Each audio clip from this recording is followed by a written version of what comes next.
చూశాడు ఆ దేవుడే, నీ కొరకు చూశాడు ఆ దేవుడే. ప్రభునందు ప్రియమైన దేవుని పిల్లారా, ఎముకలో దాగి ఉన్న జీవం బైబిల్ చెప్పిన నిజం. అంశం పేరు మరొకసారండి, ఎముకలో దాగి ఉన్న జీవం బైబిల్ చెప్పిన నిజం. ప్రభునందు ప్రియమైన దేవుని పిల్లారా, ప్రపంచవ్యాప్తంగా సుమారుగా 84 లక్షల జీవరాశుల్లో మనుషులకు, జంతువులకు, పక్షులకు, మరికొన్ని జీవరాశులకు అస్థిపంజర వ్యవస్థ ఉంటుందండి, స్కెల్టన్. మనిషి అటు ఇటు కదలడానికి, పరిగెత్తడానికి, గెంతటానికి తన శరీరాన్ని ఎలా కావాలంటే అలా తిప్పుకుంటూ ఉంటాడు.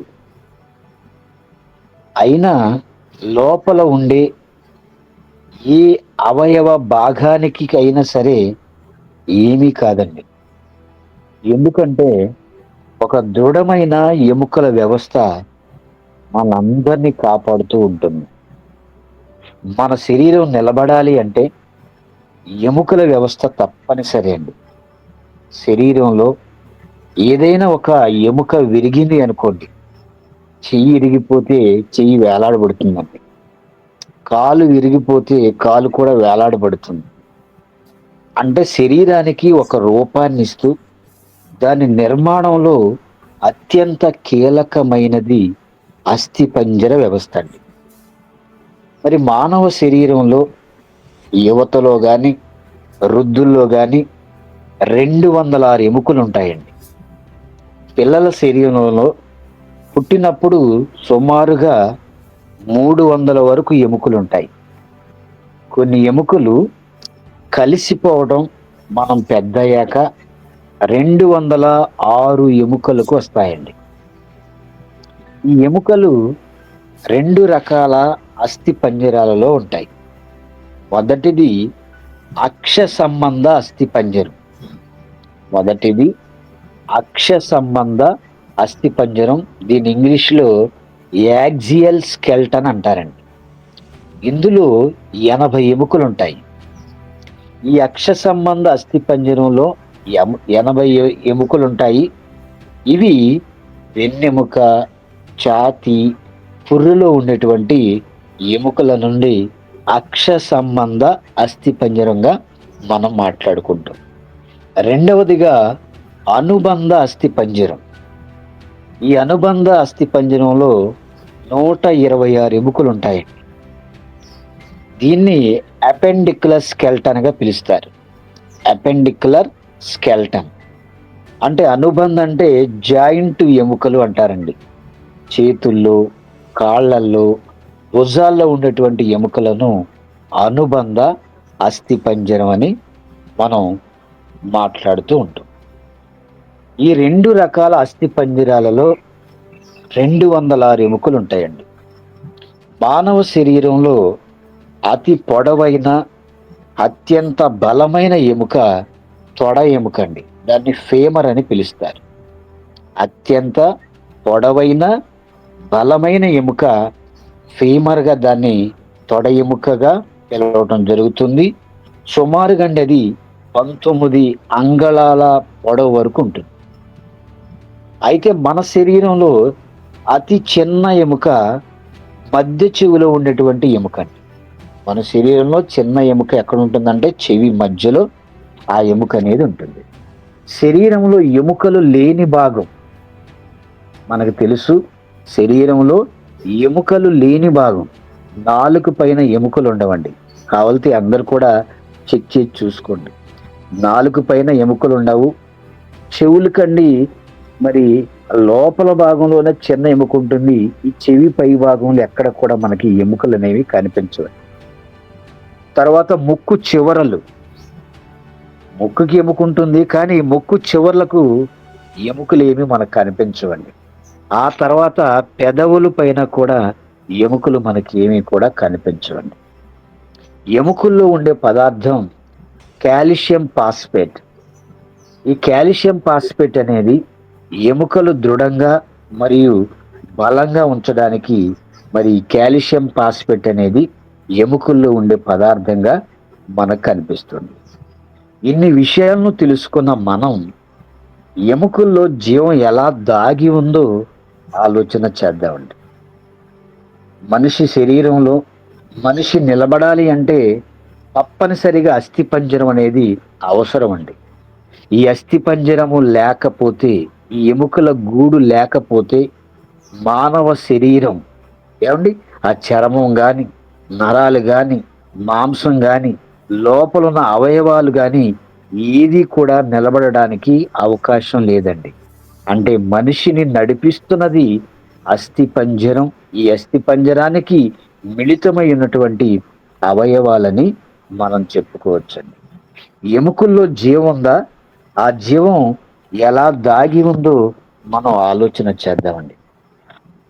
ప్రపంచ మానవాళి ఆరోగ్యాన్ని పరిరక్షించడానికి, అనారోగ్యానికి, గాయాలను నివారించడానికి ఉపయోగపడే శాస్త్రమే వైద్య శాస్త్రం అండి. ఎన్నో వైద్య విధానాలతో లొంగని జబ్బులకు స్వస్థత చేకూర్చేందుకు ఈ వైద్య శాస్త్రం ఎప్పుడు కూడా కృషి చేస్తూనే ఉంటుంది. ఆపరేషన్లు చేస్తూ, సరికొత్త రికార్డులను సృష్టిస్తూ ఎన్నో విజయాలను వైద్య రంగం తన సొంతం చేసుకుంటుంది.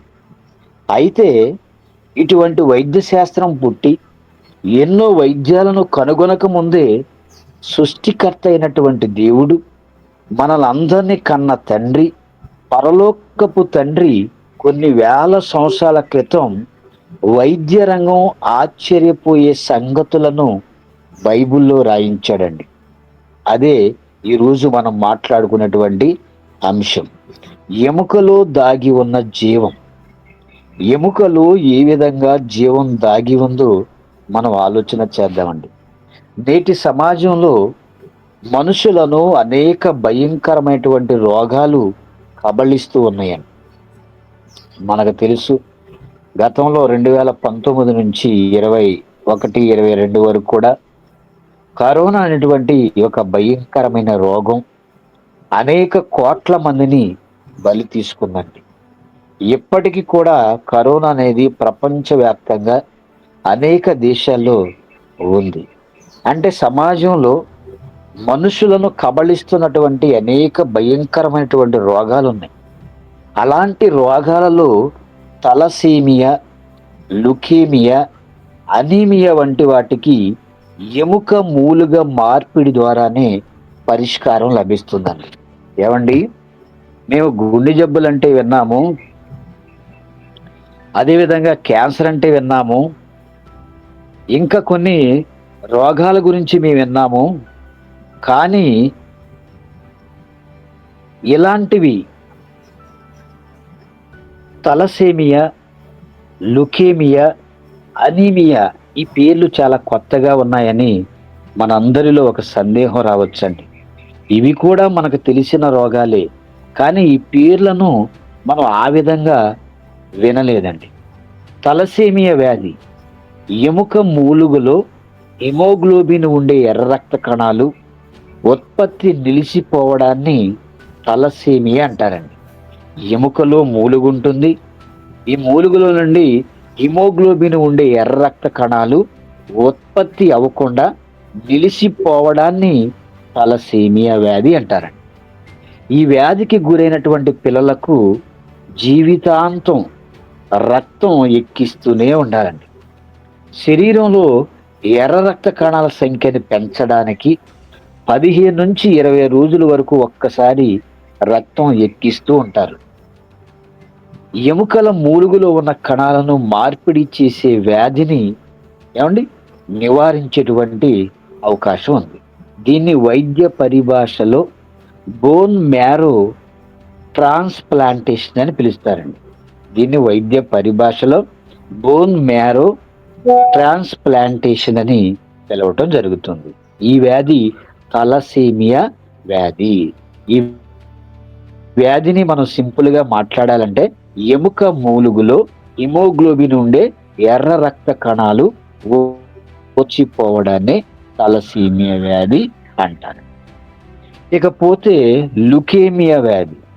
ఈ లుకేమియా అంటేనండి దీన్ని బ్లడ్ క్యాన్సర్ గా పిలుస్తారు. ఇది ఎముక మధ్యలో అసాధారణమైనటువంటి తెల్ల రక్త కణాలు పెరగడం ద్వారా వస్తుందండి. తెల్ల రక్త కణాలు అంటే మన బాడీలో ఇన్ఫెక్షన్ కలిగించే రక్త కణాలే తెల్ల రక్త కణాలండి. ఈ తెల్ల రక్త కణాలు పెరగడం ద్వారా మనకి బ్లడ్ క్యాన్సర్ అనేది రావడం జరుగుతుంది. దీనికి కూడా సమాజంలో చికిత్స ఉందండి. దీనిని కీమోథెరపీ, రేడియేషన్ థెరపీ, ఎముక మధ్య మార్పిడి వంటి కొన్ని చికిత్సలు చేసి ఈ వ్యాధిని నయం చేసేటువంటి అవకాశం ఉందండి.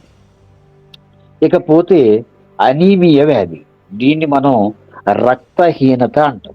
మన బాడీలో రక్తం లేకపోవడాన్ని సుమారుగా 5 నుంచి 6 లీటర్ల రక్తం అనేది ప్రతి మనిషిలో ఉండాలి. లేకపోతే 4 నుంచి 5 లీటర్లైనా ఉండాలండి. అంతకంటే తక్కువ ఉన్నప్పుడండి రక్తహీనత, పాలిపోయినటువంటి ముఖంగా మనకి కనిపిస్తుంది. అంటే రక్తంలో తగినంత ఎర్ర రక్త కణాలు లేకపోతే రక్త కణాలలో హిమోగ్లోబిన్ తక్కువగా ఉండటం వల్ల వచ్చే వ్యాధండి రక్తహీనత. హిమోగ్లోబిన్ అంటే రక్తం ఎరుపు రంగులో ఉండడాన్నే హిమోగ్లోబిన్ అంటామండి. ఎర్ర రక్త కణాలు సాధారణ స్థాయి కంటే చిన్నవిగా ఉంటాయి. అలా ఉండటమే మనిషి శరీరంలో రక్తహీనత అనేది మనకి కనిపిస్తుంది. తలసేమియా, లుకేమియా, అనీమియా వంటి వాటికండి ఎముక మూలుగా మార్పిడి ద్వారానే పరిష్కారం అనేది లభిస్తుంది. ఎముకలో ఉండే ఈ మూలుగలోని ఎర్ర రక్త కణాలు ఉత్పత్తి అవుతాయండి. ఇంకా సమాజంలో ఎందరికీ అత్యవసరమైన ఎంతో శక్తివంతమైన మూలుగ కోసం బైబిల్లో వేల సంవత్సరాల క్రితం రాయబడిన కొన్ని మాటలను మనం ఆలోచన చేద్దామండి. దేవుడైన యెహోవా నేలమంటితో నరుని నిర్మించాడండి, కానీ అందులో జీవం లేదు. దేవుడు నేలమంటితో ఒక మట్టి బొమ్మను చేసినప్పుడు ఆ మట్టి బొమ్మలో జీవం లేదండి. మరి ఆ మట్టి బొమ్మలోనికి జీవం ఎక్కడ నుంచి వచ్చింది అని మనం ఆలోచన చేస్తేనండి, మన చేతుల్లో ఉన్న పరిశుద్ధ గ్రంథాన్ని చూస్తే ఆదికాండము 2వ అధ్యాయము 7వ వచనం చూద్దామండి. ఆదికాండము 2వ అధ్యాయము 7వ వచనం. దేవుడైన యెహోవా నేలమంటితో నరుని నిర్మించి వాని నాసికారంధ్రములో జీవవాయువును ఊదగా నరుడు జీవాత్మ ఆయను. దేవుడైన యెహోవా నేలమంటితో నరుని నిర్మించండి.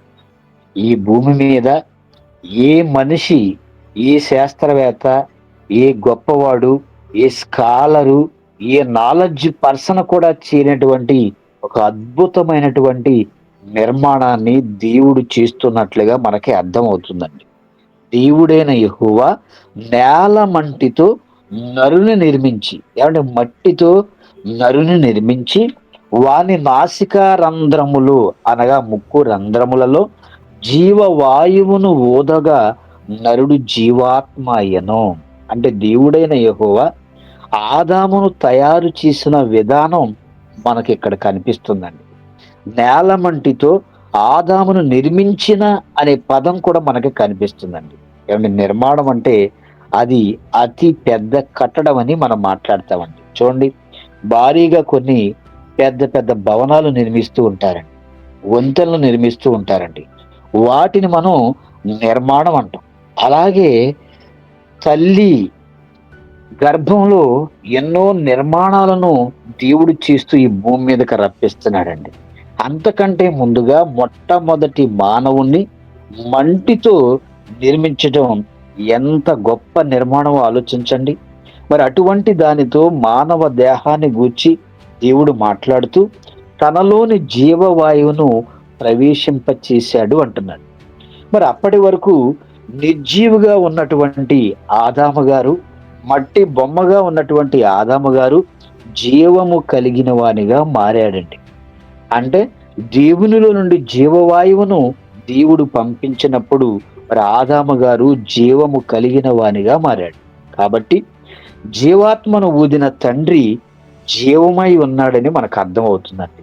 ఆయన ఆది అంతము లేని జీవము కలిగిన వాడిగా ఉన్నాడండి. ఆ జీవమే ఆదాములోనికి వచ్చింది. ఆ జీవమే సర్వ మానవాళికి ఆదాము నుండి ఆ జీవము వ్యాపించిందండి.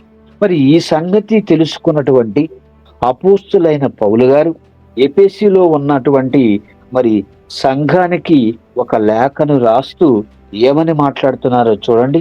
ఎఫెసీలకు రాసిన పత్రిక 4వ అధ్యాయము 6వ వచనం చూద్దామండి.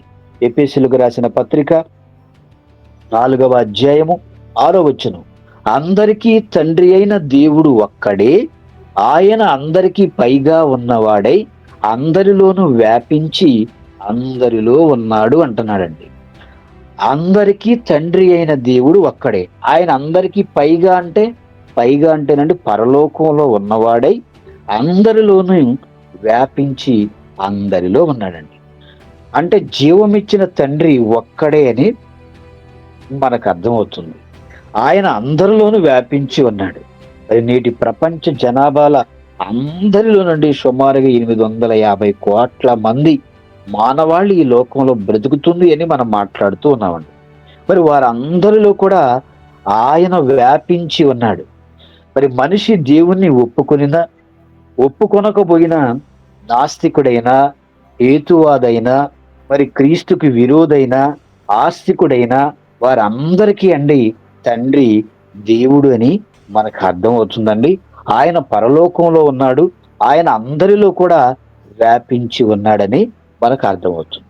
అయితే దేవుని ఆత్మను పంచుకున్నటువంటి ఆదాము గారి తరువాత దేవుడు ఎవరిని సృష్టించాడు అని మనం ఆలోచన చేస్తే, మొట్టమొదటిగా భూమి మీద మట్టి బొమ్మను తయారు చేసి ఆ మట్టి బొమ్మలోనికి దేవునిలో ఉన్నటువంటి జీవవాయువును ఊది మనిషిగా సృష్టించి ఆయనకు సాటి అయినటువంటి సహాయముగా దేవుడు ఎవరిని చేశాడు, ఎలా చేశాడని మనం ఆలోచిస్తేనండి ఆదికాండము 2వ అధ్యాయము 21, 22 వచనాలు చూద్దామండి.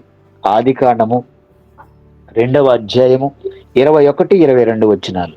అప్పుడు దేవుడైన యెహోవా ఆదామునకు గాఢ నిద్ర కలుగజేసి అతడు నిద్రించినప్పుడు అతని ప్రక్కటెముకలలో ఒకదానిని తీసి ఆ చోటును మాంసముతో పూడ్చివేసెను.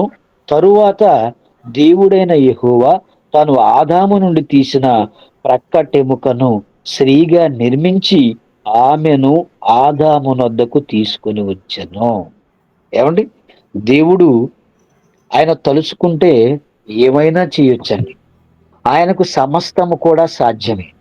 మరి మొదటి మానవుడైన ఆదాము గారిని మరి మట్టితో తయారు చేసి దేవుడు ఎందుకు మరొక మట్టి బొమ్మగా అవ్వమ్మ గారిని చేయలేదు చెప్పండి? అంటే దేవుని యొక్క అనాది సంకల్పం ఏమై ఉన్నదో అది ఆయనకు తెలుసండి. మన ఆలోచనలు వేరు, దేవుని ఆలోచన వేరు.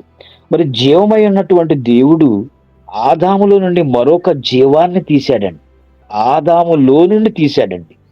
మనిషికి ఆపరేషన్ చేసినప్పుడు అండి మత్తిస్తారు, దాన్ని అనస్థీషియా అంటారని మన అందరికీ తెలుసండి. అంటే అనస్థీషియా అంటే నొప్పి నివారణ కొరకు ఇచ్చేటువంటి మత్తు మందు అండి. ఏమండి, నొప్పి నివారణ కొరకు ఇచ్చేటువంటి మత్తు మందు. దాన్ని ఏదైనా ఒక పని జరిగించడానికి, ఏదైనా ఒక ఆపరేషన్ చేయడానికి ఉపయోగించేటువంటి మరి ఒక మత్తు మందు అనస్థీషియా అండి.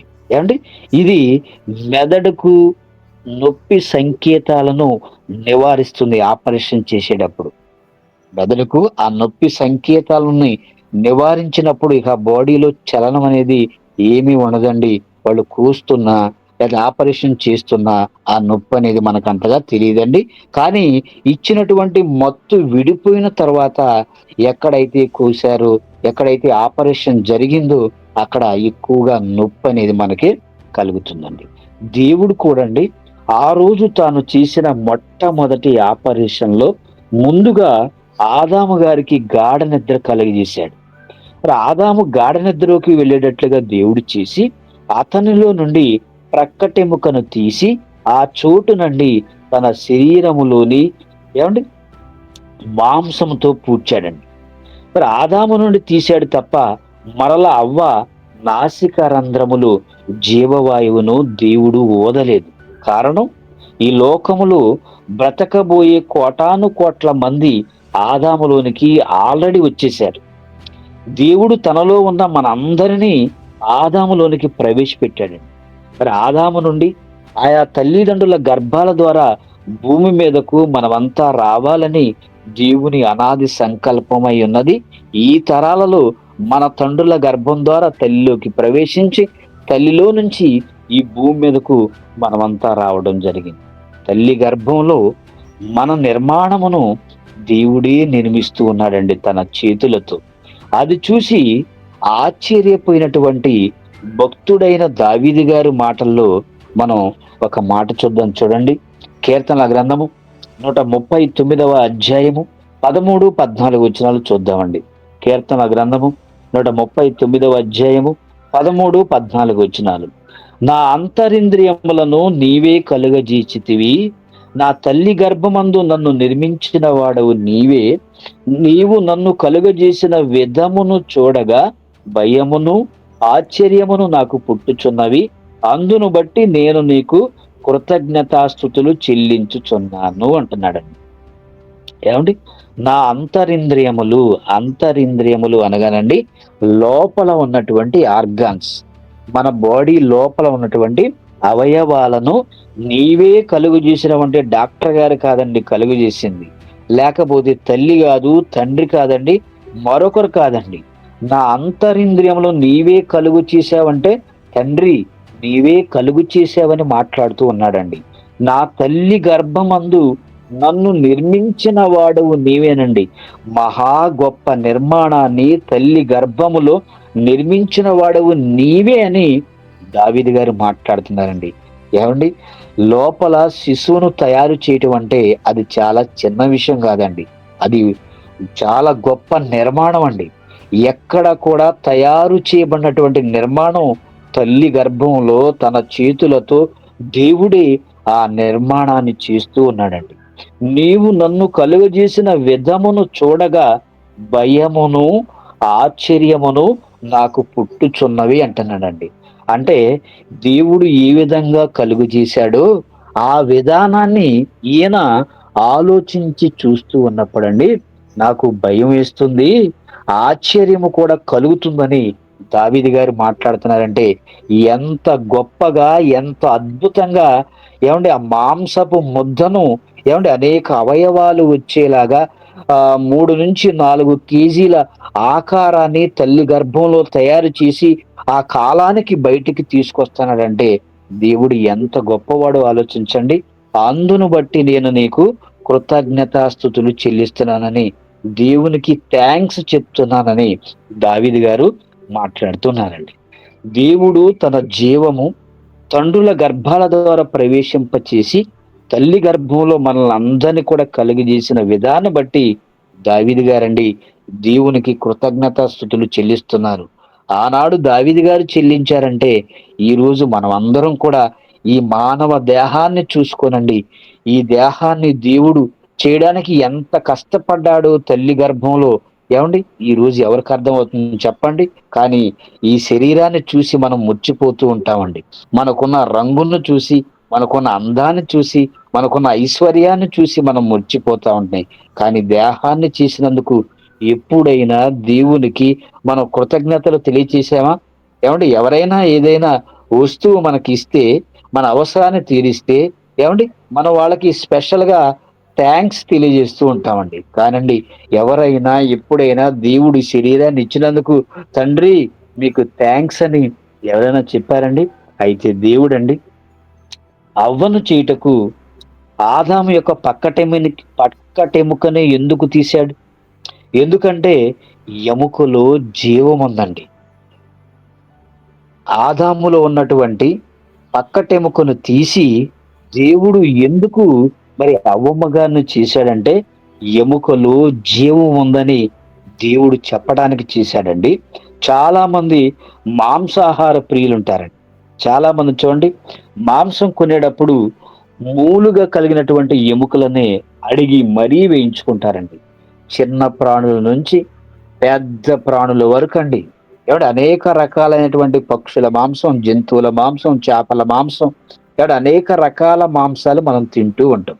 చాలా మందికి ఆదివారం వచ్చేసరికి ప్రతి ఇంట్లో కూడా అండి గుమగుమలాడేటువంటి మసాలా స్మెల్ అనేది కొన్ని ఇండ్ల వరకు కూడా ఆ వాసన అనేది వస్తూనే ఉంటుందండి. ఎందుకంటే ప్రతి ఆదివారం కూడా క్రమం తప్పకుండా అండి మరి మాంసాహార ప్రియులు అనేక రకాల మాంసాలను తీసుకొచ్చి వండుకొని తినడం కూడా మనం చూస్తూనే ఉంటామండి. అయితే మాంసం కొనేటప్పుడండి మనం చూడండి ఆ ఎముకలు, ఆ ఎముకలు కావాలని మరి అడిగి మరి కొంతమంది చిన్న ఎముకలు వేయించుకునేవారు ఉంటారు. కొంతమంది పెద్ద పెద్ద ఎముకలను అడిగి వేయించుకునేవారు కూడా ఉంటారండి. ఎందుకంటే అది చాలా రుచికరంగా ఉంటుందంటండి. ఆరోగ్యానికి మేలు కూడా చేస్తుందంట. మరి మాట చేత దేవుడు సృష్టించినటువంటి పశువులు, పక్షాదుల ఎముకలలోనే ఎంత శక్తి ఉంటేనండి, మరి దేవుని జీవాన్ని కలిగిన మనిషి ఎముకలలో జీవం లేదంటారా? ఏవండి? ఈ పశువుల్లో అదేవిధంగా పక్షుల్లోనే వాటికున్నటువంటి ఎముకల్లోనే ఆ మూలుగలో, ఆ మధ్యలో శక్తి ఉంటేనండి ఆ మధ్యలో శక్తి ఉంటేనండి మరి దేవుని జీవాన్ని కలిగి బ్రతుకుతున్న మనలో మరి దేవుడు సృష్టించినటువంటి ఎముకలలో జీవం లేదంటారా? ఏమండి? ఈ ఎముకలలో జీవం ఉంది గనుకనే మరలా ఈ ఎముకనే తీసి అవ్వమని దేవుడు చేశాడండి. దేవుడే ఎముకలలోనికి జీవాన్ని పంపాడు. ఆ మాట యెహెజ్కేలు గారితో దేవుడు మాట్లాడుతూ ఏమంటున్నాడో చూడండి.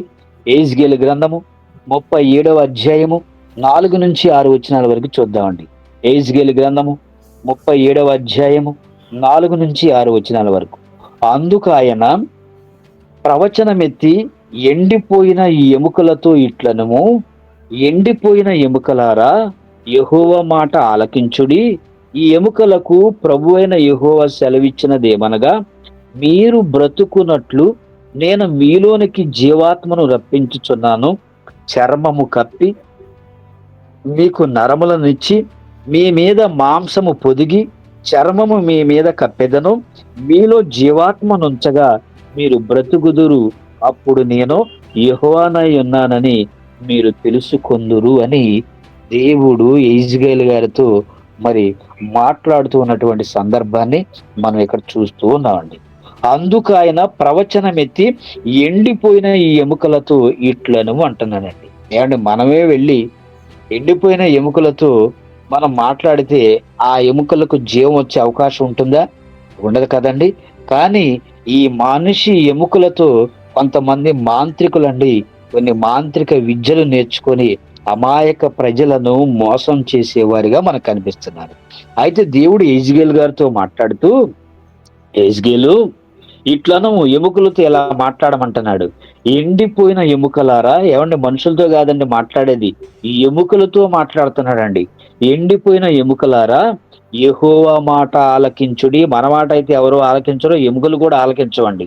ఈ ఎముకలకు ప్రభువైన యెహోవా సెలవిచ్చినది ఏమనగా, మీరు బ్రతుకున్నట్లు అనగా ఎముకలు బ్రతుకున్నట్లు నేను మీలోనికి జీవాత్మను రప్పించుచున్నానని దేవుడు మాట్లాడుతున్నాడు. ఎండిపోయిన ఎముకలలోనికి జీవాత్మను రప్పిస్తున్నారండి. జీవము లేని కారణంగా ఎండిపోయిన ఎముకలలోనికి జీవాన్ని దేవుడే రప్పిస్తున్నాడు. ఆ జీవమే మనిషిని బ్రతికిస్తుంది. కాబట్టి జీవముతో నిండిన ఈ ఎముకలను మనమంతా కూడా కాపాడుకోవాలండి. కానీ ఎంతమంది కాపాడుకుంటున్నారు చెప్పండి? ఏమండి? ఉమ్ములో దాగి ఉన్న జీవం అండి. మనము ఉమ్ము వేస్తూ ఉంటాం కదండి. మనలో లాలాజలం ఊరుతా ఉంటుంది. ఏవైనా కొన్ని పదార్థాలు చూసినప్పుడు మంచి బిర్యానీ కానీ, లేకపోతే నిమ్మకాయ కానీ, ఏమంటే నారింజకాయ కానీ, ఏమంటే మరొకరు ఏవైనా కొన్ని ఆహార పదార్థాలు తింటూ ఉన్నప్పుడండి, ఏమంటే పుల్లగా ఉన్నవి ఏమండి వాళ్ళు తింటూ ఉన్నప్పుడు మనలో లాలాజలం అనేది ఊరతా ఉంటుందండి. ఏమండి? అదే విధంగా ఉమ్ములో దాగి ఉన్నటువంటి జీవం అంటండి. ఎముకల్లో దాగి ఉన్నది జీవం అని మనకు అర్థమవుతుంది. ఉమ్ములో కూడా జీవము దాగి ఉందని మనకి కొన్ని మాటల్లో మనం చూద్దాం. చూడండి, ఉమ్ముని మనం ఇంగ్లీష్‌లో సలైవ అంటామండి. సలైవ. ఏమండి? ఎముకలలోని జీవాన్ని మరొకరికి దానం చేయాలనుకున్నప్పుడు మొదట వైద్యులు ఏం చేస్తారంటేనండి, ఆ దాత యొక్క ఉమ్మును పరీక్షిస్తారండి. ఏవండి? ఉమ్మంటే కొంతమంది పొగాగేసుకొని నములుతూ ఉమ్మేస్తా ఉంటారండి. ఆ ఉమ్ము గురించి మాట్లాడట్లేదండి. ఆరోగ్యవంతులుగా ఉన్నటువంటి వారి ఉమ్ము గురించి మనం మాట్లాడుతున్నాం. కొంతమంది ఆల్కహాలు, కొంతమంది బీడీలు, కొంతమంది చుట్టలు, కొంతమంది సిగరెట్లు, ఏవండి? వీళ్ళు బాగా కొంతమంది ఖైనీలు, కొంతమంది గుట్కాలు, కొంతమంది కిల్లీలండి.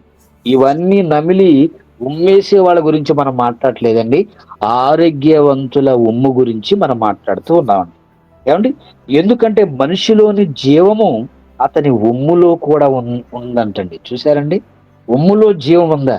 మాకెప్పుడు తెలీదే అని మనకొక ఆలోచన రావచ్చండి.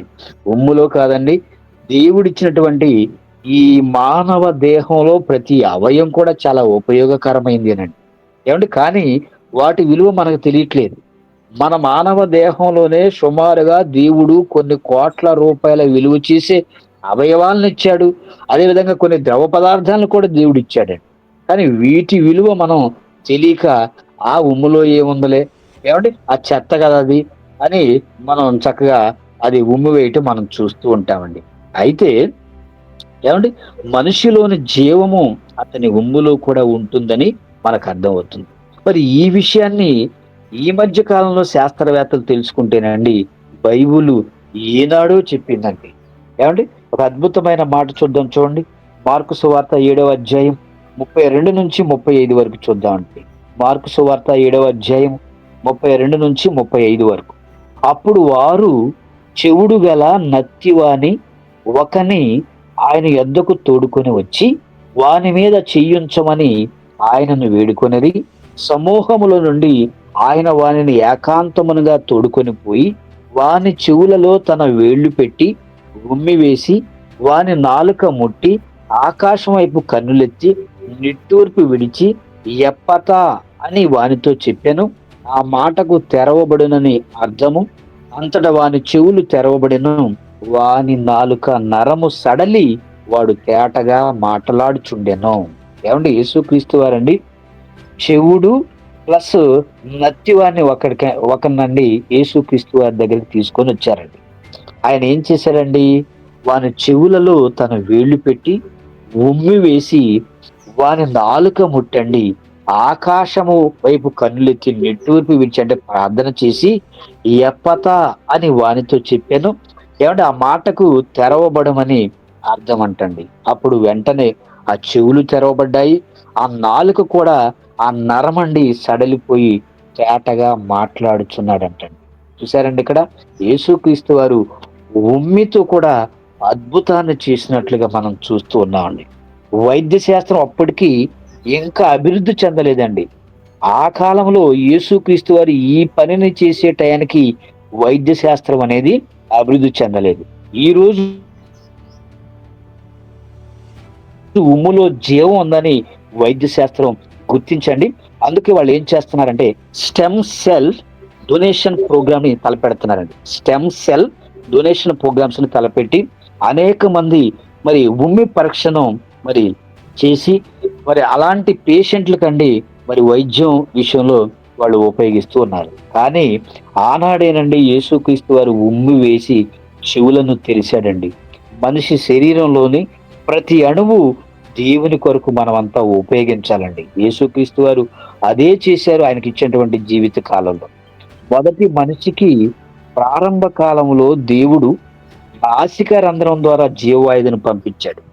మరి అది మనిషి శరీరం అంతటా కూడా నివసిస్తూ ఉందండి ఆ జీవవాయువు. మనిషి చూపులు, మాటలు, ఆలోచనలో అంతటా కూడా అండి పాపానికి గూడు కట్టుకొని పోయాడు మనిషి. మరి దేవుడు తన జీవాన్ని మనిషిలో ఉంచితే మనిషి మాత్రం అండి ఆయన లక్షణాలతో బ్రతకకుండా పాపపు లక్షణాలతో జీవిస్తూ ఉన్నాడు. ఏమంటే దేవుడు మనకి ఈ దేహాన్ని ఎందుకు ఇచ్చాడు చెప్పండి? ఈ దేహంలో ఎందుకు అవయవాలను ఇచ్చాడు చెప్పండి? ఎంతో మందికి అవయవాలు లేక ఏమంటే ఇంట్లో కూర్చునేవారు మనకు కనిపిస్తున్నారండి. కానీ మనకి అవయవాలు ఉండి మన పని మనం చేసుకుంటున్నామే తప్ప దేవుని పని చేసేవారుగా మనం ఉండటం లేదండి. అంటే అన్నింటిలో కూడా అవయవాలన్నిటినీ కూడా అండి దేవుని పనికి మనం ఉపయోగించేవారుగా ఉండాలి. మరి యేసుక్రీస్తు వారు మనలాగే శరీరాన్ని ధరించుకున్నప్పటికండి మరి ఆయన దైవ లక్షణాలతో ఈ పాపపు లోకంలో బ్రతికారండి. తనలో ఉన్నటువంటి జీవాన్ని అనేకుల కొరకు ఆయన ఉపయోగించారు. ఎన్నో అద్భుతాలు, ఆశ్చర్య కార్యాలు ఆయన చేసినట్లుగా మనం పరిశుద్ధ గ్రంథంలో చదువుకుంటున్నాం. మరొక మాట చూద్దాం చూడండి. యోహాను సువార్త 9వ అధ్యాయము 6-7 వచనాలు చూద్దామండి. యోహాను సువార్త 9వ అధ్యాయము 6-7 వచనాలు. ఆయన ఇట్లు చెప్పి నేల మీద ఉమ్మి వేసి ఉమ్మితో బురద చేసి వాని కన్నుల మీద ఆ బురద పూసి నీవు సిలోయము కోనేటికి వెళ్ళి అందులో కడుగు కొనమని చెప్పాను. సిలోయమను మాటకు పంపబడిన వాడని అర్థము. వాడు వెళ్ళి కడుగుకొని చూపు గలవాడై వచ్చెను. ఏమండి, ఇక్కడ గుడ్డివాడితో ఏమండి పుట్టు గుడ్డివాడితో మరి శిష్యులు యేసుక్రీస్తు వారిని ఏమని అడుగుతున్నాడు? వీడు మరి ఈ విధంగా గుడ్డివాడిగా పుట్టడానికి మరి వీడు ఏమైనా పాపం చేశాడా? వీని కన్న తల్లిదండ్రులు ఏమైనా పాపం చేశారంటే ఎవరూ చేయలేదు. వీని ద్వారా దేవుడు మహిమపరచాలని దేవుడే ఈ విధంగా పుట్టించాడని యేసుక్రీస్తు వారు మాట్లాడుతున్నటువంటి సందర్భం అండి. అయితే వాని కన్నులు తెరవడానికి యేసుక్రీస్తు వారు ఎలాంటి వైద్యాన్ని చేశారంటే నేల మీద ఉమ్మి వేసి ఉమ్మితో బురద చేసి ఏమండి వాని కన్నుల మీద ఆ బురద పూసి పలానా కోనేటికి వెళ్ళి సిలోయమను కోనేటికి వెళ్ళి కడుక్కోమని చెప్పాడండి. ఏమండి, యేసుక్రీస్తు వారు అలా చేశారు ఆ కాలంలో. నేను కూడా ఈ కాలంలో అలాగే ఉమ్ము వేసి బురద చేసి కళ్ళు లేని వారి దగ్గరికి వెళ్ళి రాస్తానంటే మనం పూస్తే ఆ కళ్ళు కాదండి, మన ఉమ్ములో ఉన్నటువంటి ఇన్ఫెక్షన్ వాళ్ళకి సోకి వాళ్ళకి లేనిపోని రోగాలు కూడా వచ్చేటువంటి అవకాశం ఉంటుంది. ఆనాడు వైద్య శాస్త్రం లేదు కాబట్టి, అంతగా అభివృద్ధి చెందలేదు కాబట్టి, యేసుక్రీస్తు వారు దేవుని కుమారుడని నమ్మలేదు కాబట్టి అండి అలాంటి అద్భుత కార్యాలు ఆనాడు చేయబడ్డాయి. అంటే దాన్ని ఆధారంగా చేసుకొని నేటి 21వ శతాబ్ద కాలంలో నేను కూడా యేసుక్రీస్తు వారి వలె అనేకమైనటువంటి అద్భుతాలు చేస్తాను, స్వస్థతలు చేస్తాను. ఏమండి, మా దగ్గర కూడా స్వస్థతా వరాలు ఉన్నాయి. ఏమండి, ఇలాగ అనేక మంది దైవ సేవకులు కూడా సమాజంలోకి వచ్చేసి మేము కనిపించే ఏ రోగాన్ని కూడా పోగొట్టలేము, కనిపించే ఏ అంగవైకల్యాన్ని కూడా పోగొట్టలేము, కనిపించని రోగాలను మాత్రం పోగొడతామని స్వస్థతల పేరిట అమాయక ప్రజలను మోసం చేసేవారిని మనం చూస్తూ ఉన్నామండి. ఏమండి, మన కళ్ళ ముందండి కళ్ళు లేని వారిని, ఏమండి మాటలు మాట్లాడలేని వారు మోగవారిని, కాళ్ళు లేని వారిని, ఏమండి చేతులు లేని వారికి ఎవరిని కూడా స్వస్థపరిచినట్లు మనం ఎక్కడా కూడా చూడలేదండి. ఆ లోపల ఉన్నటువంటి ఏదో క్యాన్సర్ లేకపోతే ఎయిడ్స్, ఏమండి ఇక మరికొన్ని భయంకరమైన రోగాలు అవి కనిపించడం లేదు కదండి. అలాంటి రోగాలు పోయినని చెప్పుకుంటున్నారు తప్ప ఈ పైకి కనపడేటువంటి ఈ అవయవ లోపాన్ని కూడా సరిచేస్తున్నటువంటి సేవకులు మనకి ఎక్కడ కూడా కనిపించడం లేదండి. ఏమండి, ఆనాడు ఆ గుడ్డివానికి యేసుక్రీస్తు వారు ఈ విధంగా చక్కటి వైద్యం ద్వారా మరి కళ్ళు రప్పించినట్లుగా మనం చూస్తున్నామండి. అంటే యేసుక్రీస్తు వారండి తన శరీరంలో దేవుడు పెట్టిన జీవాన్ని తన మాట ద్వారా, ఏమండి తన ఉమ్ము ద్వారా, తన పని ద్వారా అనేకులను బ్రతికించుటకు ఉపయోగించారండి.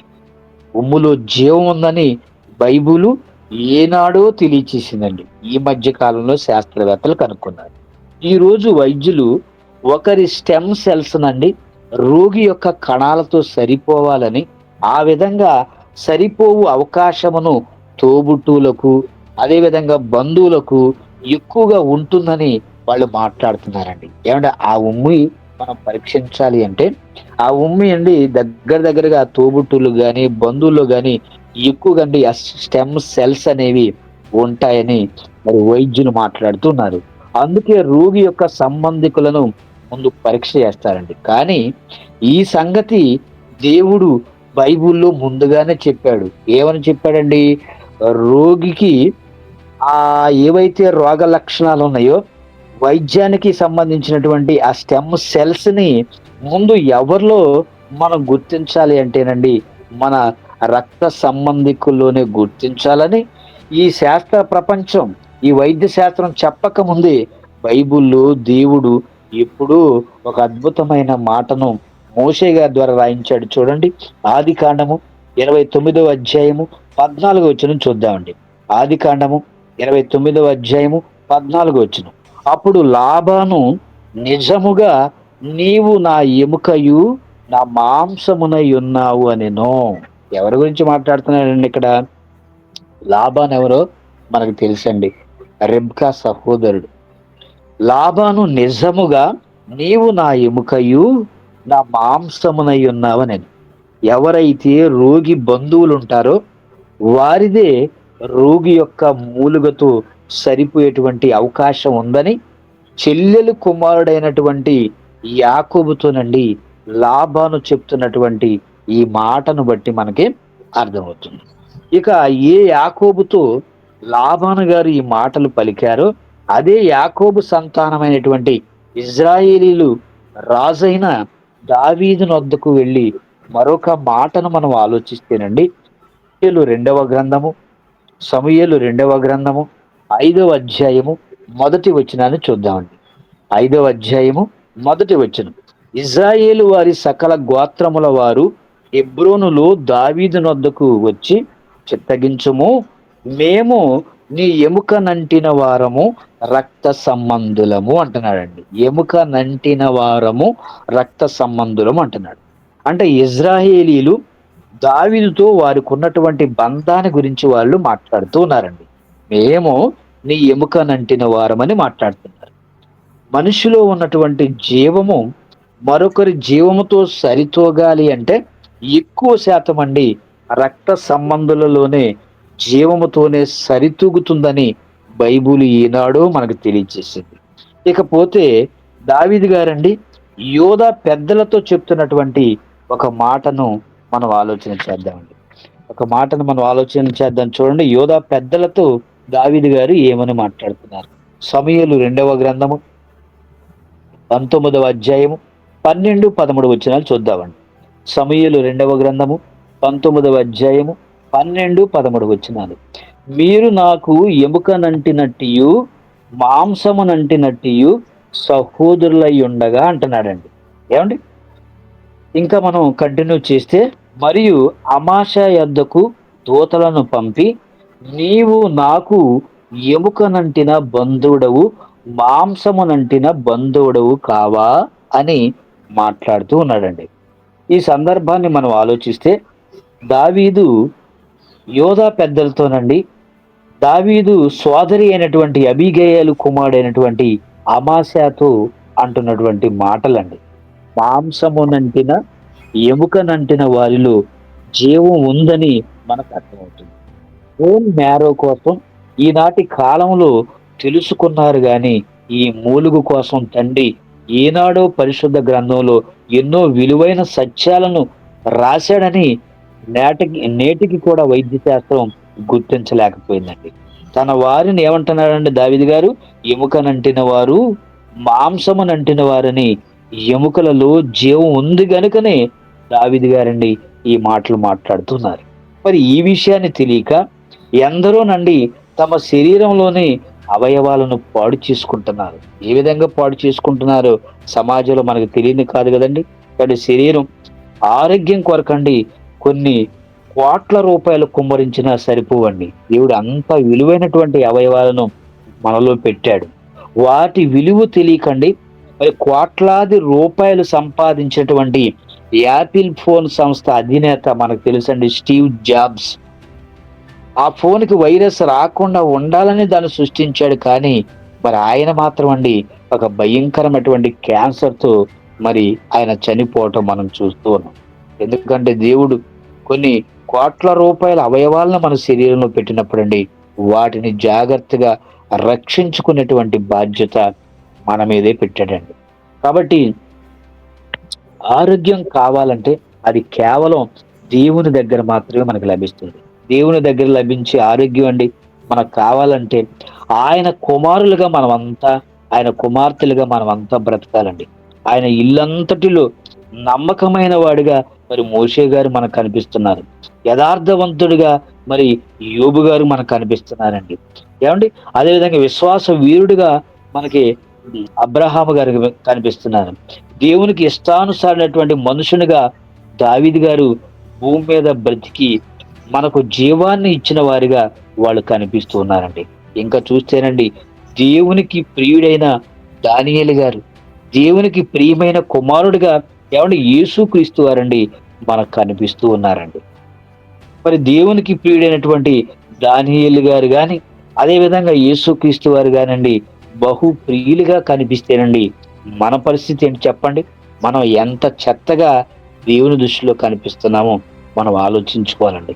అయితే మనిషి ఎముకలో జీవం ఉన్నదని మరి మరొక అద్భుతమైనటువంటి మాటను మనం చూద్దాం. చూడండి, రాజుల మొదటి గ్రంథము 8వ అధ్యాయము 19వ వచనం చూద్దామండి. రాజుల మొదటి గ్రంథము 8వ అధ్యాయము 19వ వచనం. అయినను నీవు మందిరమును కట్టించకూడదు, నీ నడుములో నుండి, ఎక్కడి నుంచి అంటండి? నీ నడుములో నుండి పుట్టబోవు నీ కుమారుడు నా నామ ఘనత కొరకు ఒక మందిరమును కట్టించును. దావీదు గారితో మాట్లాడుతూ, నీ నడుములో నుండి పుట్టబోవు నీ కుమారుడైనటువంటి సొలొమోను నా నామ ఘనత కొరకు ఒక మందిరాన్ని కట్టించునని దేవుడు మాట్లాడుతున్నాడండి. అంటే మనిషి నడుములో అనగా అక్కడ ఉన్నటువంటి వెన్నెముకలో జీవకణాలు ఉంటాయండి. అందుకే దేవుడు నీ నడుములో నుండి పుట్టబోయే నీ కుమారుడని మాట్లాడుతున్నారు. చాలా మంది పిల్లలండి కేవలం స్త్రీలే కంటున్నారని ఈ సమాజం అంతా అనుకుంటుంది. కానీ స్త్రీలు కాదు కనేది, పురుషులే కంటున్నారని బైబిలు చెప్పేంత వరకు కూడండి ఈనాడు శాస్త్ర ప్రపంచానికి ఎవరికి కూడా తెలియదండి. ఇప్పటికి కూడా వాళ్ళు నమ్మే పరిస్థితి తక్కువ శాతంగానే మనకు కనిపిస్తూ ఉంది. నిజంగా పురుషులే పిల్లల్ని కంటారా, లేకపోతే స్త్రీలు కంటారా? కనడం అంటేనండి తల్లి గర్భంలో నవమాసాలు మోసి తల్లి గర్భం నుంచి కాలం వచ్చిన తర్వాత భూమి మీదకి రావడం, అది కనడం అనుకుంటున్నారు. కానీ తల్లిలోకి తండ్రిలో ఉన్నటువంటి శుక్ర కణం ఎప్పుడు వెళ్ళిందో ఎవరికి కూడా తెలియదండి. ఆ కణం తల్లిలోకి వస్తేనే ఆ తల్లిలో ఏమండి ఆ రక్తపు ముద్ద అనేది ఒక ఆకారాన్ని ధరించుకోవటం మనం చూస్తూ ఉన్నామండి. ఏమంటే పిల్లల్ని కంటున్నది తండ్రుల తల్లుల అని మనం ఆలోచిస్తేనండి, మత్తయి సువార్త మొదటి అధ్యాయము 2-3 వచనాలు చూద్దామండి. మత్తయి సువార్త మొదటి అధ్యాయము 2-3 వచనాలు. అబ్రహాము ఇస్సాకును కనెను, ఇస్సాకు యాకోబును కనెను, యాకోబు యోధాను అతని అన్నదమ్ములను కనెను, యోధ తామారు నందు పెరేసును జరాహును కనెను అంటున్నాడు. అబ్రహాము ఇస్సాకును కనెను. ఏమండి? శారమ్మ గారు కదండి ఇస్సాకును కంది. కానీ ఇక్కడ అబ్రహాము ఇస్సాకును కనెను అని దేవుడు రాయించాడు. ఇస్సాకు యాకోబును కనెను. యాకోబును కంది ఎవరండి? రెబ్కా కదండి కన్నది. యాకోబు యోధాను అతని అన్నదమ్ములను కనెను, యోధ తామారు నందు పెరేసును జరాహును కనెను. అంటే ఈ సందర్భంలో అందరూ తండ్రులే పిల్లలను కన్నారని మాకు రాయబడిందండి. కాబట్టి బైబుల్ ఎప్పుడో చెప్పిందండి, తండ్రుల గర్భాల ద్వారా పిల్లలు భూమి మీదకి రావడం మనం చూస్తూ ఉన్నాం. మనమంతా కూడా అలా వచ్చిన వారమేనండి. పిల్లలు పురుషుని ఎముకలో నుండి తీయబడిన వారు. పిల్లలందరూ కూడా పురుషుని ఎముకలో నుంచి తీయబడిన వారు. అదేవిధంగా తండ్రి అయిన దేవునికి ఆలయాన్ని కట్టాలని రాజైనటువంటి దావీదు మరి నిర్ణయించుకున్నప్పుడు దేవుడు దావీదుతో నీ నడుములో నుండి పుట్టబోయే నీ కుమారుడైన సొలొమోను నా నామ ఘనత కొరకు మందిరాన్ని కడతానని చెప్పాడండి. శాస్త్ర ప్రపంచానికి తెలియక ముందే దేవుడు ఈ మాటలు మాట్లాడుతూ ఉన్నాడండి. కాబట్టి వైద్య ప్రపంచం అండి ఎముకలోని మూలిక దానం చేయడానికి ఒక వ్యక్తి కనీసం 18 సంవత్సరాల వయసు కలిగి ఉండాలంటండి. మన ఎముకలో ఉన్నటువంటి మజ్జ, దాన్ని మూలుగా అంటామండి. ఆ మూలుగును మనం దానం చేయాలంటే ఆ మనిషికి 18 సంవత్సరాల వయసు కలిగి ఉండాలి. రోగుల కంటే సాధ్యమైనంత వరకు ఉత్తమమైనటువంటి ఫలితాన్ని అందించాలి అని 18 సంవత్సరాల నుంచి 44 సంవత్సరాల మధ్య వయసు గల వారిని 86% దాతలుగా ఎన్నుకోవటం జరిగిందండి వైద్య ప్రపంచం. దీనిని బోన్ మ్యారో ట్రాన్స్ప్లాంటేషన్ అని, మూలుగు మార్పిడి అని పిలుస్తూ ఉన్నారు. అయితే ఎందరో ఎముక మూలుగా దాతలుగా, మూలుగగా ఏమండి వితరణ చెందిన వారిగా మనకి కనిపిస్తూ ఉన్నారు. అయితేనండి ఆ వయసు గలవారిని ఆ వయసు గలవారినే ఎందుకు దాతలుగా ఎన్నుకుంటున్నారని మనం ఆలోచిస్తేనండి, ప్రతి అవయవ వ్యవస్థ వలె ఎముక మూలుగ వయసుతో మార్పులకు లోనవుతుందండి. మరి యువకులలో ఆ కణజాలం ఆక్రమించినటువంటి స్థలం యొక్క శాతం సుమారుగా అండి 40-60% ఉంటుంది. అదేవిధంగా వృద్ధుల్లో మనం చూస్తేనండి 20-40% వరకు ఉంటుంది. అలాగేనండి యువకులైన దాతల కణాలు మరింత విజయవంతమైనటువంటి మార్పిడికి దారి తీస్తాయని పరిశోధనలో తేల్చి చెప్తున్నారండి. అయితే మరి ఈ మహాజ్ఞానానికి నిలయమైనటువంటి బైబిలు ఈనాడు ఇలాంటి యవనస్తులలో, వాళ్ళ ఎముకలలో బలం ఉంటుంది అని మనకి ఎప్పుడు చెప్పిందో చూడండి. యోబు గ్రంథము 20వ అధ్యాయము 11వ వచనం చూద్దామండి. యోబు గ్రంథము 20వ అధ్యాయము 11వ వచనం. వారి ఎముకలలో యవ్వన బలము నిండియుండును గాని అదియు వారితో కూడా మంటిలో పండుకొనిను అంటున్నాడు. వారి ఎముకలలో యవ్వన బలము, ఏమండి యవ్వన బలం అనేది ఎముకలలో నిండి ఉంటుంది. మరి అది మంటిలోనికి చేరకముందేనండి అనేకులకు మనం దానం చేయాలి. కానీ నేటి సమాజం అండి వాటలకు వెళ్ళి తినే ఆహార పదార్థాలు వేడివేడిగా కావాలనుకుంటున్నారు. వేడివేడిగా ఏదైనా వర్షం పడుతున్నప్పుడు టిఫిన్ కానీ, లేదా బిర్యానీ కానీ, ఇంకా ఏవైనా మనకు నచ్చిన పదార్థాలండి వేడివేడిగా తినాలని మనం అనుకుంటున్నాం. అలాగే మార్కెట్కి వెళ్ళినప్పుడు అండి తాజా కూరగాయలు మనం కొనుక్కోవాలని మనకు ఆలోచన. అదేవిధంగా పండ్ల మార్కెట్కి వెళ్ళినప్పుడు మంచిగా ఫ్రెష్గా ఉన్నటువంటి పండ్లు కొనుక్కోవాలని ఆలోచన. అలాగే వండుకునేటప్పుడు చూడండి, ఒక చక్కటి మాంసం అప్పుడే మరి తయారు చేయబడినటువంటి మాంసాన్ని మనం కావాలని మరి కొనుక్కుంటాం. అంటే మనిషి ఎప్పుడు కూడా ఒక మంచి మంచి ఆహార పదార్థాల్ని మరి కొనుక్కొని, దాన్ని తెచ్చుకొని, వండుకొని తినాలని మనిషి ఎప్పుడు అనుకుంటాడండి. మరి మనిషి ఎప్పుడు దేవునికి ఉపయోగపడుతున్నాడు చెప్పండి? వీటన్నిటి ద్వారా ఆ మనిషికి కావలసినటువంటి వాటిని తెచ్చుకుంటున్నాడు, వండుకుంటున్నాడు, తింటున్నాడు, సంతోషంగా ఉంటున్నాడు. కానండి మనిషి బ్రతికినంత కాలం కూడా దేవునికి ఉపయోగపడేవాడిగా కాకుండా చదువని, ఉద్యోగం అని, ప్రేమని, పెళ్ళని, ఏమంటే పిల్లలు, ఆ తర్వాత వారిని ఇంకా గొప్ప చేయాలి అనుకుంటున్నాడే తప్పండి ఎవరు కూడా దేవుని గురించి ఆలోచించేవారిగా మనకు కనిపించడం లేదండి. ఎంత తండ్రి చేసే లోపు వృద్ధాప్యానికి వచ్చేస్తాడు. ఆ వృద్ధాప్యానికి వచ్చిన తర్వాత ఇక నేను పరిశుద్ధ గ్రంథాన్ని చంకలో పెట్టుకొని అనేక మందికి సువార్త ప్రకటించడానికి వెళ్తానంటే వృద్ధాప్య వయసులో నడవడమే కష్టం అవుతుంది, మాట్లాడడమే కష్టం అవుతుంది. ఆ పళ్ళు కొన్ని ఊడిపోతాయి. ఏమండి వాటర్ తాగాలంటే గజగజ వణికిపోతూ వాటర్ తాగుతూ ఉంటారు. అలా వృద్ధాప్య వయసుకు వచ్చినప్పుడు పరిశుద్ధ గ్రంథాన్ని చేతబట్టుకొని అనేక ప్రాంతాలకి, అనేక మందికి వెళ్ళి చెప్పడానికి ఈ వయసులో మనకు శక్తి ఉంటుందా చెప్పండి? వృద్ధాప్యానికి వెళ్ళిన తర్వాత ఏ మనిషిలో కూడా శక్తి ఉండదండి. జీవితకాలం అంతా, ఏమండి జీవితకాలం అంతా అండి వారి పనిలోనే అరిగిపోయినటువంటి అవయవాలు అప్పుడు దేవుని కొరకు ఎలా సహకరించగలవు చెప్పండి? అందుకే దేవుడండి యవ్వన కాలములోనే తన కాడి మొయ్యాలి అనుకున్నాడు. యవ్వన కాలంలోనే నరుడు తన కాడి మొయ్యాలని దేవుడు ఆశపడ్డాడండి. మరి ఈ విధంగా ఆశపడి యవ్వన కాలంలో మనందరికీ ఎలాంటి బాధ్యతను దేవుడు అప్పగిస్తున్నాడో చూడండి. విలాప వాక్యములు 3వ అధ్యాయము 27వ వచనం చూద్దామండి.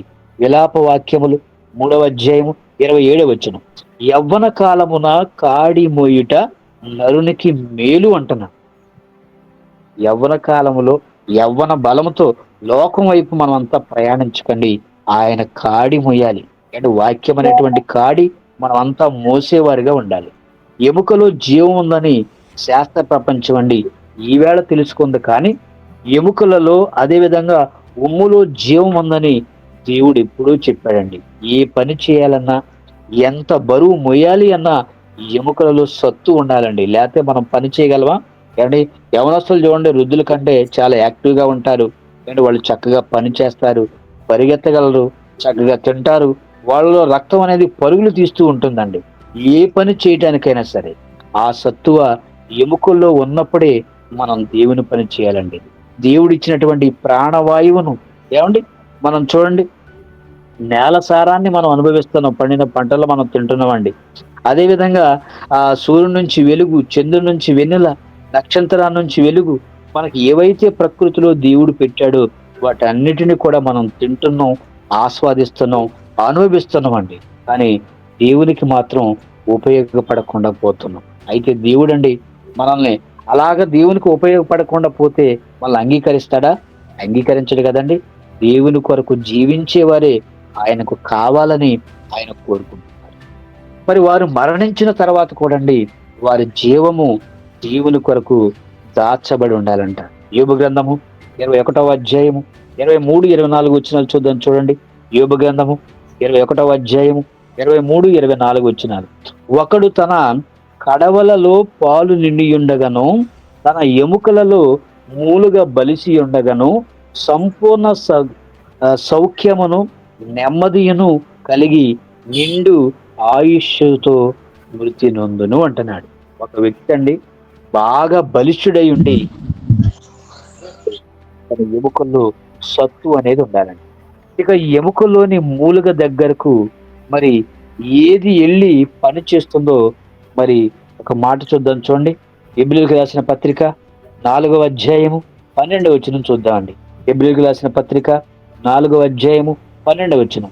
ఎందుకనగా దేవుని వాక్యము సజీవమై బలము గలదై రెండంచులు గల ఎటువంటి ఖడ్గము కంటెను వాడిగా ఉండి ప్రాణాత్మలను కీళ్లను మూలుగను విభజించునంత మట్టుకు దూరుచు హృదయము యొక్క తలంపులోని ఆలోచనలను శోధిస్తూ ఉందంటండి.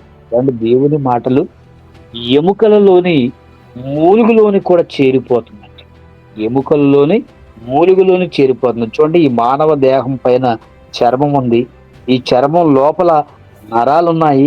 ఏమంటే ఈ నరాల లోపల అంటుకొని మాంసం ఉంది. దానికి లోపలండి ఎముకలు ఉన్నాయండి. ఆ ఎముకల్లో మజ్జ ఉందండి. ఆ ఎముకల్లో ఉన్నటువంటి మూలుగులోని కూడా ఏం వెళుతుందంటేనండి వాక్యం వెళుతుందండి. తలంపులను ఆలోచనలు కూడా శోధిస్తూ ఉందంటండి దేవుని మాట. మరి ఎక్కడికండి? ఎముకల్లోని మూలుగులోనికి వెళ్లకుండా ఆపటం అది మనుషుల్లో ఎవ్వరి తరం కూడా కాదండి. కాబట్టి జీవాన్ని మనందరికీ దేవుడిచ్చాడు. జీవము కలిగిన మనము జీవమునిచ్చిన దేవునికి ఏం చేస్తున్నామో మనం ఆలోచించాలండి.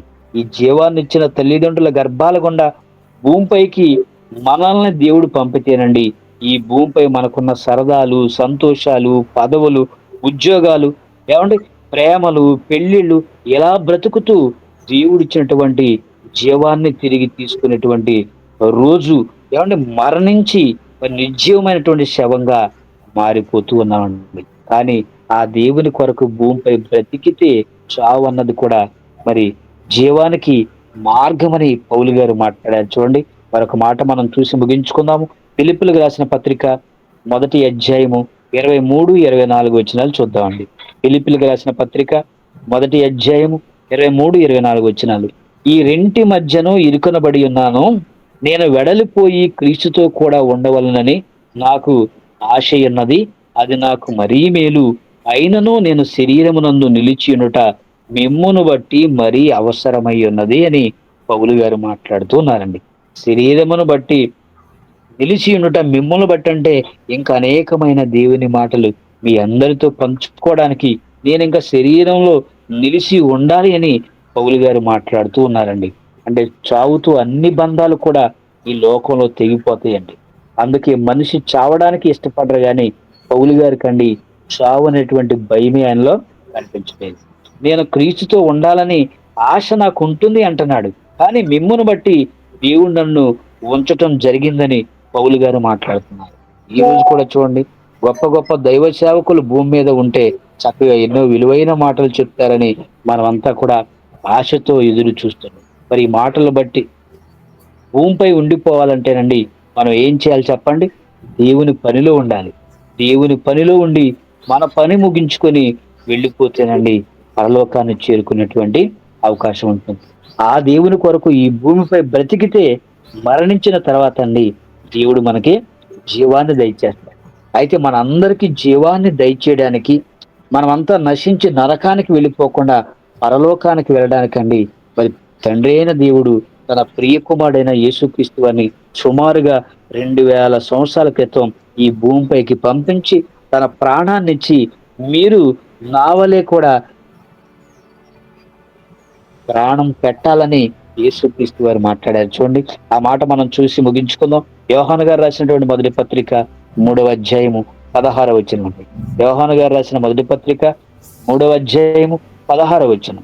ఆయన మన నిమిత్తము తన ప్రాణము పెట్టెను గనుక దీని వలన ప్రేమ ఎట్టిదని తెలుసుకొనుచున్నాము.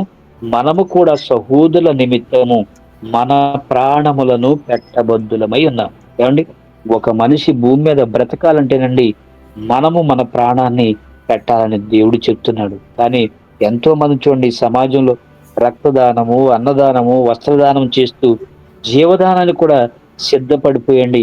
చివరికి మనుషులు అవయవ దానాన్ని కూడా చేస్తూ ఉన్నారండి. అలాంటి వారండి నిస్వార్థంగా దేవుని కొరకు పనిచేస్తూ అనేకులకు ఎన్నో దానాలను చేస్తూ అండి బోన్ మ్యారోని కూడా దానం చేసి త్యాగగనులుగా ఈనాడు సమాజంలో దేవుని పిల్లలు నిలుస్తూ ఉన్నారండి.